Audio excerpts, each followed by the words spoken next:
Want to start a garden but don't know where to begin? With the Harvest Company, it's easier than you think. Their durable, easy to assemble galvanized steel raised beds make it simple to transform any space into a thriving garden oasis. Designed exclusively for home gardening enthusiasts, this metal raised bed is not only sturdy but also aesthetically pleasing. Each piece is wrapped in plastic to ensure it arrives at your home damage-free. Assembly is simple and takes only minutes to set up. Once you've assembled your bed, it's critical to make sure it is level for gardening success. For an eco-friendly approach, we're layering recyclables like cardboard and garden waste at the base. This helps with drainage and reduces the amount of soil needed. Next, we're filling it with high-quality soil, giving your plants the best foundation to thrive. Channeled rubber edging is included to make caring for your garden more comfortable for you.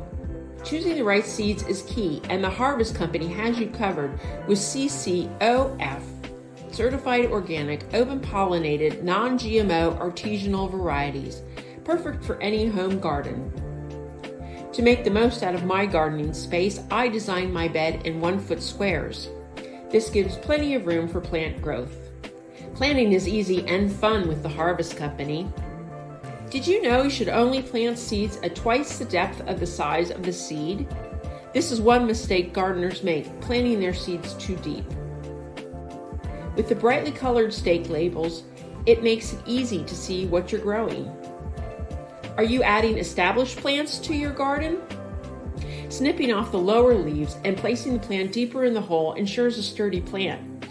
The titanium pruner ensures precise cuts with enhanced blade strength for long-lasting performance. And don't forget to water. Regular watering is essential to a thriving garden. Need even more precision?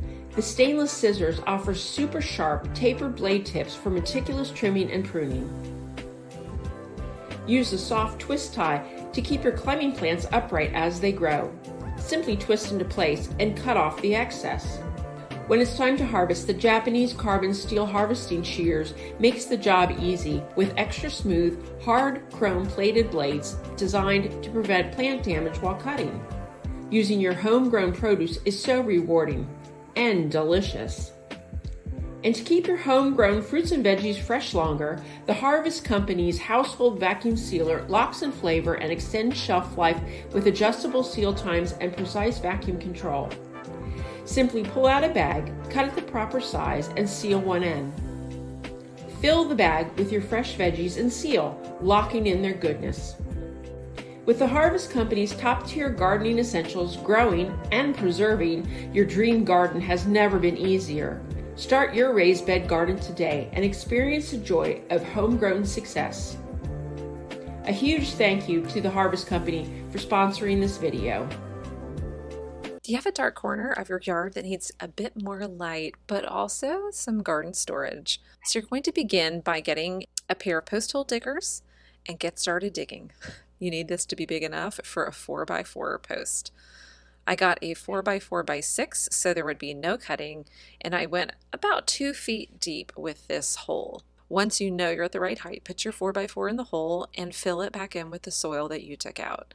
You're going to grab a few helpful things. One is a wall-mounted mailbox. You can find these really cheaply at your local hardware store. Then you can add anything you like. Here I've chosen to use a multi-purpose hook, and on the other side I'm adding a decorative wrought iron hook instead. Then I'm finally ready to add a solar light cap to the top of this post. It makes it look a bit more polished and finished, and it's also going to give light when it's dark outside. Then you're going to be ready to hang any supplies that you might like to have on hand when you're gardening, but you don't have room for a full potting bench or a storage container or something like that. And the great thing is that at night, this solar light comes on and it gives you a nice little bit of light in a dark corner of your yard or garden. It's just beautiful and it serves so many purposes. I hope you guys found this helpful.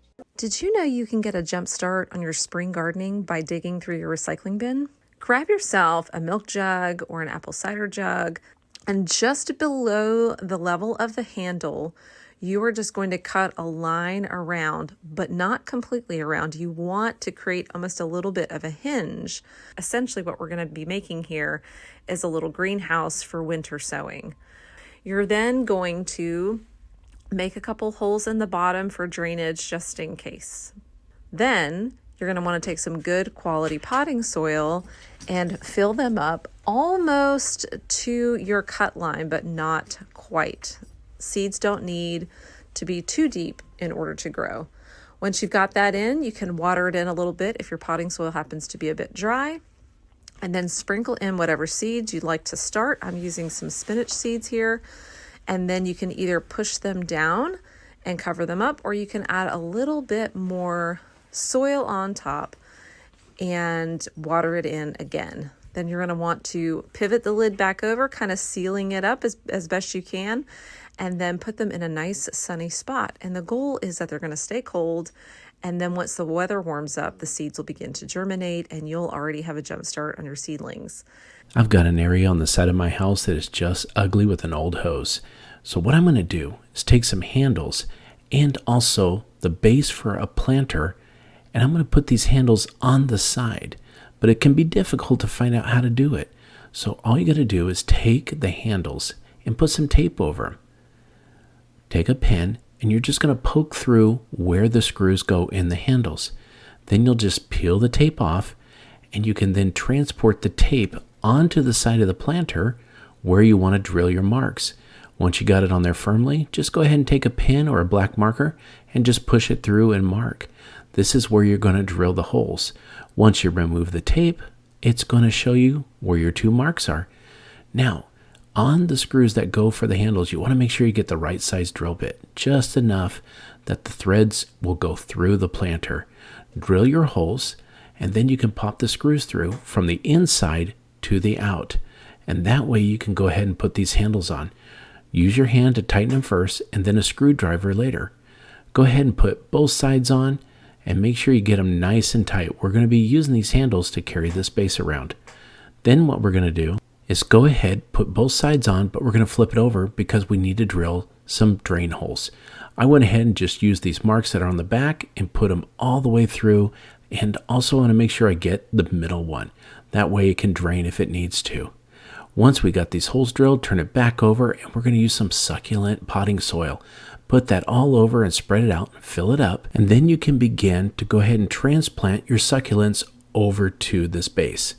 All you have to do is make a hole and put the roots in. It's great. Succulents are so good at being transported over from one pot to another, and they're easy to take care of. I love having them because they don't take as much water. Sometimes I call them forget-me-nots because you can forget them for a while and they hold up great. Go ahead and put in as many or as few as you want.